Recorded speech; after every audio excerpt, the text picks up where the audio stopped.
let's talk Bilt 2.0. A lot of my friends have been asking me about what they should be doing with their Bilt card. Should they get rid of it completely, change it to the Wells Fargo autograph card? Which one should they take? The $0 annual fee, the $95 annual fee, or the Palladium, which is a $495 annual fee card?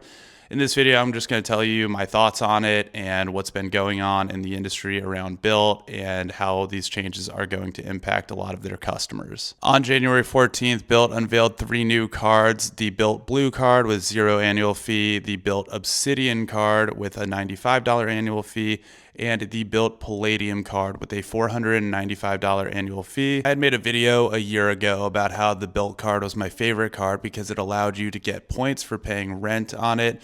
But it was pretty obvious that this was not going to be sustainable for them. Hence, they ended their relationship with Wells Fargo and started this new program. Now, the Bilt Blue Card is the no annual fee card that gives you 1x points on everything and offers $100 in Bilt Cash when you sign up.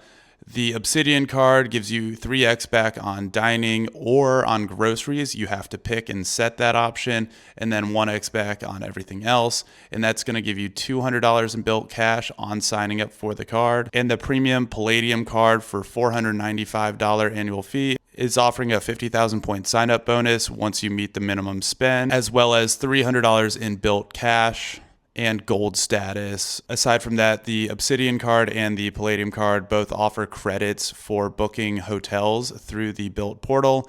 I'm not really going to talk about all of that because I feel like those credits aren't very valuable because you do have to book for 2 nights, and the going rate for a hotel is going to be over $200 pretty much anywhere you're going. So the value on that is negligible for me. Honestly, I think the Palladium is a good card to have for the first year. And that's just going to be because the 50,000 point sign up bonus offers you some of the best points to have in the industry. Bilt has been known for having some of the best transfer partners like Hyatt, Southwest, Alaska, and United. So that 50,000 point sign up bonus will definitely cover the first year of owning that card. Now, here's where it gets a little convoluted. There are multiple ways to earn points for rent and mortgages now with the Bilt cards. If you're planning on transferring to the new Bilt 2.0 cards, I think the one that most people will use is actually going to be the number 1 option, which they unveiled on the 16th after much confusion and backlash from a lot of customers complaining about how convoluted the second option is, which involves getting 4%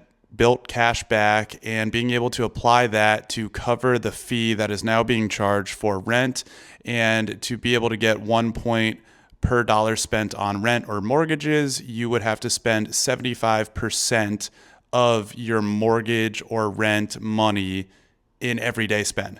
So an example would be my rent is $4,000 and I would have to spend every month $3,000 on everyday spend to cover the fee that would be charged for my rent, and that would then get me 1x points on rent for that month.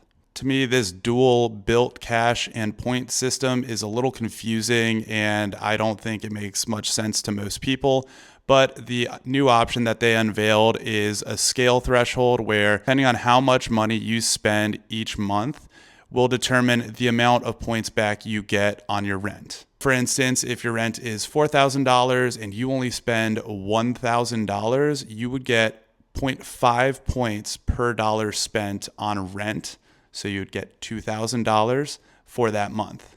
But if you were to spend $4,000 in everyday spend that month, you would actually get 1.25 points per dollar spent on rent. So again, still a little bit confusing, but more straightforward for most of us. And it just gives you an easier way to understand how you're going to be earning points back on rent. And since this Palladium card gets you 2x back on everything, similar to the Capital One Venture X card, what I'm going to do is just be transferring all of my daily spend over to this card for the next year and see how many months throughout the year I can qualify for over half a point per dollar spent on rent throughout the month, and see if it makes sense to keep the card.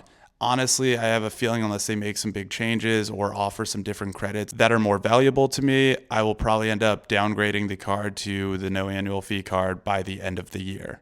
Overall, my thoughts are that Bilt 2.0 has had a rocky rollout. They've had a lot of backlash from valuable customers, And this program is not even close to the same as what it once was. It's no longer just a card that you can get points for paying rent, but it is more of a travel card that you can also potentially get points for paying rent on. For the people that have a lot of everyday spend and are comfortable navigating through this more convoluted system, I think this card could make sense for you. But if you have multiple cards and you don't feel like you want to put all of your daily spend on one card, then this card might not end up making sense for you. And at the end of the day, this 50,000 point bonus is going to be valuable enough to cover the first year of annual fee. So I'm going to stick with it.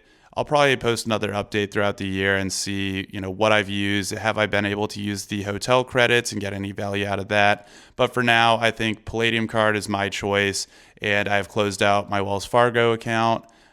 Should be getting the card on February 6th like everybody else. Follow along if any of this stuff interests you, or if you have any questions about the Bilt program in the coming future, and drop a comment if you have any questions about Bilt 2.0 and how confusing this has been.